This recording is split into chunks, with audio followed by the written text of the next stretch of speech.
श्रीराम.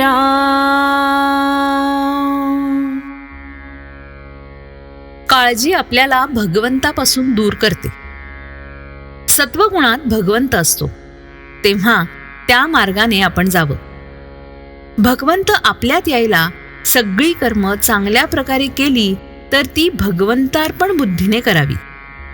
व्यवहार सोडू नये, प्रयत्नही कसून करावा, पण त्याबरोबर मन भगवंताकडे कसं लागेल इकडे लक्ष द्यावं. आपण प्रपंचाची जितकी काळजी घेतो तितकी जर देवाची घेतली तरी खूप होईल. आपण किती परस्वाधीन आहोत हे आजारी पडलं ना म्हणजे समजतं. तेव्हा आपल्या हातात किती सत्ता आहे हे ओळखून राहावं.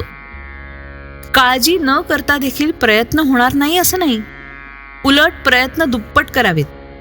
पण जे फळ येईल ते भगवंताच्या इच्छेने आलंय या भावनेने समाधान मानायला पहिल्यांदा आपल्याला शिकावं लागेल.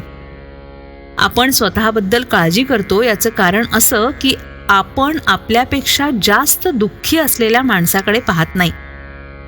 एक म्हणतो की मला लोकांच्या देण्याची काळजी आहे, दुसरा म्हणतो की मला लोकांकडून माझं येण्याची काळजी आहे, तर तिसरा म्हणतो की मला माझ्या मुलाबाळांची काळजी आहे. पण काळजीच्या या सगळ्या घोटाळ्यामध्ये आपली स्वतःची काळजी कोणालाच नाही. मागल्या आठवणींनी आणि उद्याच्या भीतीने आपण काळजी करत बसतो. ही काळजी आपल्याला भगवंतापासून दूर करते. उद्याच्या काळजीने आजची भाकरी आपल्याला गोड लागत नाही, याला काय करावं? यावर रामबाण असा एकच उपाय, आणि तो म्हणजे आजपासून काळजी करण्याचं अजिबात सोडून देऊन तेवढा वेळ भगवंताच्या नामस्मरणात घालवणं. एका माणसाने माझ्यापाशी तक्रार केली, काय करावं, हा माझा मुलगा कशाचीच काळजी करत नाही, नुसता हसत खेळत दिवस घालवतो, पुढे याचं कसं होणार? मी म्हटलं, तुमचं म्हणणं वरवर खरं दिसतंय, पण वास्तविक पाहता ते खरं नाही. तुम्ही आजपर्यंत इतकी काळजी करून काय मिळवलं? शारीरिक आणि मानसिक त्रास भोगला आणि भगवंताला विसरला, इतकंच ना? मग तेच तुम्ही तुमच्या मुलाला का शिकवताय?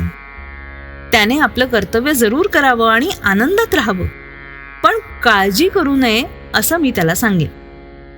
तुम्ही प्रपंचाची काळजी करता तोपर्यंत देवाची सेवा करता असं कसं म्हणावं?